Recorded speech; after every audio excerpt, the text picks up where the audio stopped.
Hello students of class 10th CBSE. आज एक बहुत अच्छा सा इंटरेस्टिंग टॉपिक लेकर हम आए हैं। इस टॉपिक को लेकर बहुत सारे स्टूडेंट्स का बड़ा कन्फ्यूजन रहता है और कन्फ्यूजन के चक्कर में स्टूडेंट का 4 या 5 मार्क्स एग्ज़ाम्स में चला जाता है, चाहे वो साइंस की एग्ज़ाम हो या मैथ्स की एग्ज़ाम हो या फिर एसएसटी की एग्ज़ाम हो। ये 3 सब्जेक्ट्स में, मैथ, साइंस, एसएसटी में जो एक टॉपिक है उसमें स्टूडेंट्स बहुत बड़ी गलती कर बैठते हैं या फिर उन्हें समझ में कुछ भी नहीं आता है, बिल्कुल कन्फ्यूजन में। इसलिए वो तुक्का मार के ऑप्शन टिक करके चले जाते हैं और 5-6 मार्क्स जानबूझकर वो गलत करके आ जाते हैं और उनका मार्क्स कम आ जाता है। तो हम बात करते हैं उस टॉपिक को जिस टॉपिक का नाम है असर्शन रीज़न। टॉपिक हमारा है असर्शन रीज़न, ठीक है। तो हम लोग आज इस टॉपिक पे काम करने वाले हैं कि असर्शन और रीज़न का मतलब होता क्या है, ठीक है। क्या होता है असर्शन, क्या होता है रीज़न, और ये अक्सर एग्ज़ाम में आता है। आप देख लो साइंस के एग्ज़ाम में, मैथ्स के एग्ज़ाम में, तो ये 2 सब्जेक्ट में तो बिल्कुल भी इसका आना ही आना है 4-5 मार्क्स का, ठीक है। और बहुत ऐसे स्टूडेंट इसके बारे में कुछ भी नहीं जानते हैं, बिल्कुल भी नहीं, और टीचर्स भी नहीं बताते हैं, स्कूल वाले टीचर्स तो नहीं बताते हैं बिल्कुल भी। तो जब वो नहीं मिलता है उनको कहीं से भी तो वो गलत कर बैठते हैं, ठीक है। तो अब यहाँ पे कैसे इसको सॉल्व करेंगे, देखिए आखिर ये है क्या चीज़, है ना। तो बात करते हैं हम लोग सबसे पहले असर्शन को लेकर कि व्हाट इज़ असर्शन। हम लोग असर्शन को लेकर बात करेंगे। तो सबसे पहले हम लोग जानते हैं कि व्हाट इज़ असर्शन, असर्शन है क्या। तो सबसे बड़ी बात आपको ये समझनी है सबसे पहले कि असर्शन कुछ भी नहीं है, इट इज़ अ सेंटेंस। ये एक तरह का स्टेटमेंट होता है। असर्शन इज़ अ स्टेटमेंट, कुछ नहीं है, एक वाक्य है। सिंपली कोई कुछ बोल दिया, वाक्य, हाँ वाक्य है, किसी के मुंह से जो भाषा निकली, that is called a sentence. एक meaningful group of words, that is called a sentence. तो असर्शन इज अ सेंटेंस, ठीक है। तो यहाँ पे हम लोग लिख सकते हैं कि असर्शन जो होता है, it is a statement, it is a statement. अब यहाँ पे स्टेटमेंट जो है वो स्टेटमेंट सही भी हो सकता है और गलत भी हो सकता है, इट मे बी ट्रू और फॉल्स। तो अब यहाँ पे हम लोग क्या कह सकते हैं कि कोई भी व्यक्ति मान लीजिए कुछ बोला, तो उसके द्वारा जो बोली गई मीनिंगफुल शब्दों का जो समूह, जिसको वाक्य कहते हैं, group of words, meaningful group of words, that is called the sentence and that is the assertion. तो वो जरूरी नहीं कि वो जो बोला वो सही बात बोला है या गलत बात बोला है, तो उसकी जो वाक्य है वो सही भी हो सकती है या गलत भी हो सकता है, इट मे बी ट्रू और फॉल्स। तो that is called the assertion. तो असर्शन क्या है, एक तरह का वाक्य है, एक तरह का सेंटेंस है। उसके बाद हम लोग बात करते हैं रीज़न का। रीज़न क्या होता है, व्हाट इज रीज़न। तो रीज़न भी कुछ नहीं है, रीज़न भी एक तरह का वाक्य होता है, रीज़न भी एक तरह का सेंटेंस होता है, ठीक है। Reason also a sentence, it is also a statement, it is also a statement, it is also a statement. लेकिन ये जो वाक्य है, नीचे वाला जो वाक्य है, नीचे वाला जो रीजन है, वो एक्सप्लेन करता है। किसको एक्सप्लेन करता है, ऊपर वाले सेंटेंस को, ऊपर वाले वाक्य को, और उसको एक्सप्लेन, सही एक्सप्लेन करता है या फिर गलत एक्सप्लेन करता है। मतलब हम लोग कह सकते हैं कि रीजन जो होता है, it gives the correct, it gives the correct or incorrect, it gives the correct or incorrect explanation of assertion। यानी ऊपर वाला जो वाक्य है, ऊपर वाला जो लाइन है, उसको सही एक्सप्लेन करेगा या फिर गलत एक्सप्लेन करेगा, है ना। तो ये भी नीचे वाला भी एक तरह का वाक्य ही होता है। यानी मिला जुला के अगर आसान भाषा में हम बात करें तो दोनों असर्शन और रीजन 2 तरह के वाक्य होते हैं, ठीक है। असर्शन एक तरह का वाक्य होता है, वो वाक्य सही भी हो सकता है, गलत भी हो सकता है। मतलब कोई इंसान अगर कुछ बोला तो उसकी बातें सही हो सकती हैं, उसकी बातें झूठी हो सकती हैं, तो that is called the assertion.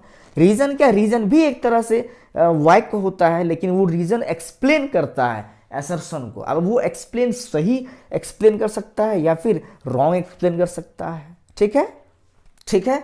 तो अब हम लोग बात करते हैं इसके ऑप्शन का। 4 तरह के मल्टीपल चॉइस क्वेश्चन में 4 ऑप्शन इसके होते हैं। ऑप्शन नंबर ए में लिखा रहता है इस तरह से कि both assertion and reason are true. Both assertion and reason are true, and reason is correct. Reason is correct explanation of assertion. ये पहला ऑप्शन होता है, ठीक है।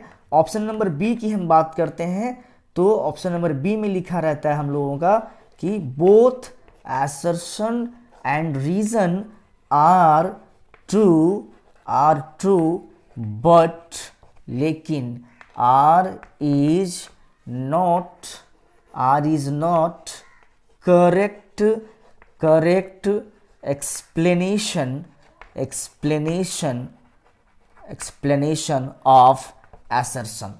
ऑप्शन नंबर सी में रहता है assertion is true but reason is false, ठीक है। और लास्ट ऑप्शन में होता है assertion is false but reason is true। अब ये 4 तरह के ऑप्शन होते हैं।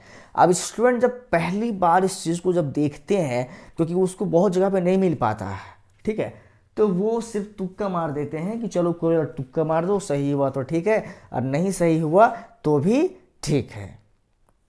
तो ये हमारा हो गया 4 ऑप्शन दिया हुआ है। 4 ऑप्शन दिया हुआ है।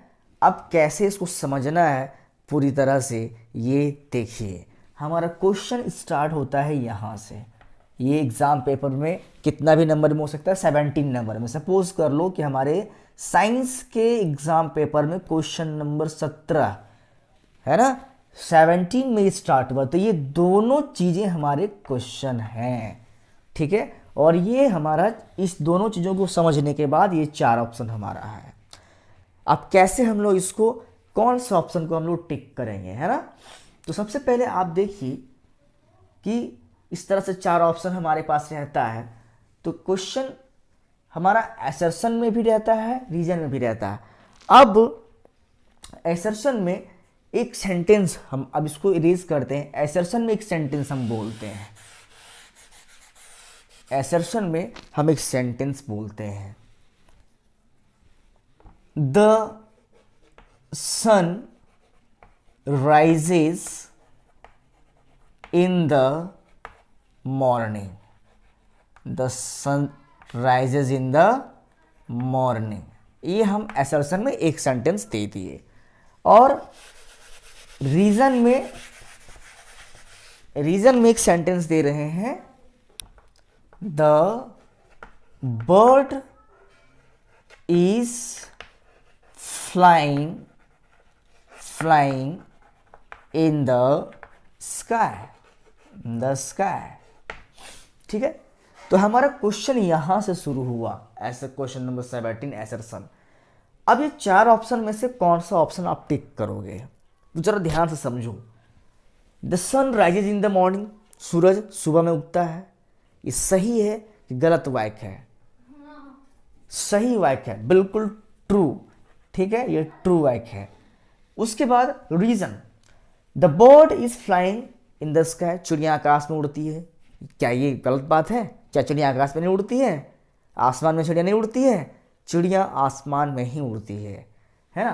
तो ये हमारा 2 तरह का वाक्य है और दोनों वाक्य अपने अपने जगह पे वैलिड है, अपने अपने जगह पे सही है। सूरज सुबह में ही उगता है, रात में नहीं उगता है, और चिड़िया आसमान में ही उड़ती है, जमीन पर नहीं उड़ती है। दोनों सेंटेंस अपने अपने जगह पे ट्रू है, दोनों सेंटेंस अपने अपनी जगह पे वैलिड है। अब आपको ऑप्शन कौन सा चुनना है, देखिए।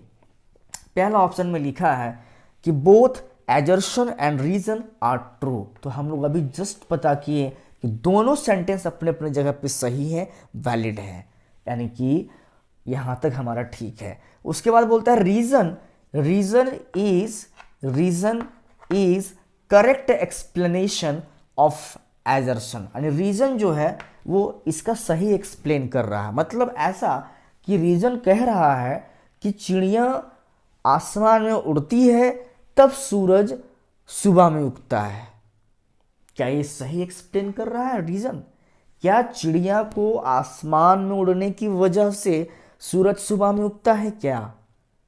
नहीं, ये सही एक्सप्लेन नहीं करने चाहिए वाला। भले दोनों लाइन अपने अपने जगह पे सही हैं, अपने अपने जगह पे ट्रू हैं, अपने अपने जगह पे वैलिड हैं, लेकिन ये जो नीचे वाला जो लाइन है, जो रीजन है, वो ऊपर वाली लाइन का यानी एजर्सन का करेक्ट एक्सप्लेनेशन नहीं कर रहा है।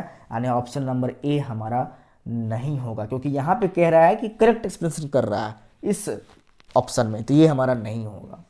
सी में अगर हम लोग आते हैं, assertion is true but reason is false. Reason को फॉल्स बता दिया कि चिड़िया आसमान में नहीं उड़ती है, ये इसके हिसाब से। और हमने यहाँ लिखा है चिड़िया आसमान में उड़ती है, तो चिड़िया आसमान में नहीं उड़ती है तो कहाँ जमीन में उड़ती है? तो यहाँ बोला रीजन इज फॉल्स, और इसकी वजह से ये ऑप्शन भी नहीं होगा। उसके बाद ऑप्शन नंबर डी की बात करते हैं। एजर्सन को फॉल्स बोला, मतलब सूरज सुबह में नहीं उगेगा, तो कहाँ कब उगता है? रात में उगता है सूरज, और इसकी वजह से डी भी नहीं होगा। अगर हम ऑप्शन नंबर बी को चेक करें तो ऑप्शन नंबर बी में क्या बोला है कि both assertion and reason are true. बिल्कुल दोनों वाक्य, दोनों सेंटेंस, दोनों स्टेटमेंट अपने अपने जगह पे ट्रू हैं, है ना, यहां तक पढ़ लिए। But reason is not correct explanation of assertion, लेकिन जो रीजन है वो सही एक्सप्लेन नहीं कर रहा है ऊपर वाले का। बिल्कुल, क्या चिड़िया को आसमान में उड़ने की वजह से सूरज सुबह में उगता है क्या? नहीं, ऐसा कोई बात नहीं है। सुबह में सूरज उगता है, उसका कुछ और साइंटिफिक रीजन है ना, लेकिन चिड़िया को आसमान में उड़ने की वजह से सूरज सुबह में नहीं उगता है। इसका मतलब ये वाला ऑप्शन सही है कि वाक्य दोनों भले अपने जगह पर वैलिड हैं, दोनों जगह पे, दोनों एजर्सन वाला वाक्य और रीजन वाला वाक्य दोनों अपनी जगह पे सही है, लेकिन जो रीजन है वो एजर्सन का करेक्ट एक्सप्लेनेशन नहीं है। That means our option is P, यानी ये हमारा ऑप्शन नंबर बी हो गया। तो इस तरह से आपका क्वेश्चन दिया रहेगा मैथ्स में भी, साइंस में भी, तो आप इसको समझ लीजिए ठीक से। और अगर आप इस पे नए हैं तो बिल्कुल इसको सब्सक्राइब करिए, क्योंकि इस चैनल से इस बार एग्जाम देने वाले बच्चों का बहुत ज़्यादा फ़ायदा होने वाला है, सीबीएसई बोर्ड वालों को, और जितना हो सके इसको शेयर करिए।